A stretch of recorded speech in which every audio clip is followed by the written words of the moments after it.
পবিত্র হজ পালন করতে সৌদি আরবের মক্কা আল মোকাররমায় অবস্থান করছেন চুয়াডাঙ্গার আলমডাঙ্গা উপজেলার অর্ধশতাধিক হজযাত্রী। তাদের সাথে সৌজন্য সাক্ষাৎ ও কুশল বিনিময় করেছেন বিশিষ্ট ব্যবসায়ী এবং চ্যানেল ডিউর চেয়ারম্যান মোহাম্মদ হাসিবুল হক লিপু। প্রতি বছরের ধারাবাহিকতায় এবারও নিজ এলাকার হাজিদের খোঁজ খবর নিতে তাদের আবাসস্থলে যান তিনি।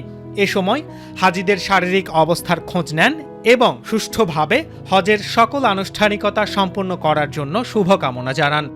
বর্তমানে সমাজসেবক হাজি আহমদ আলী ও তার ছেলে হাজি সোহেলের নেতৃত্বে আলমডাঙ্গা উপজেলার ৫০ জনেরও বেশি হজযাত্রী মক্কায় অবস্থান করছেন। সাক্ষাৎ শেষে হাজিদের সম্মানে মক্কার একটি অভিজাত হোটেলে নৈশ ভোজের আয়োজন করেন মোহাম্মদ হাসিবুল হক লিপু।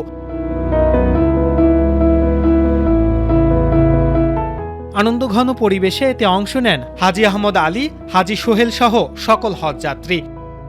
এ সময় উপস্থিত হজযাত্রীরা বলেন, প্রবাসে নিজ এলাকার একজন কৃতি ব্যক্তিত্বকে কাছে পেয়ে তারা আনন্দিত।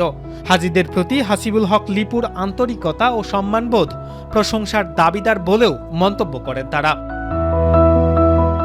মোহাম্মদ হাসিবুল হক লিপু বলেন, আলমডাঙ্গার মানুষের সেবা করতে পারা তার জন্য সৌভাগ্যের বিষয়। তিনি সকলের কাছে দোয়া কামনা করেন।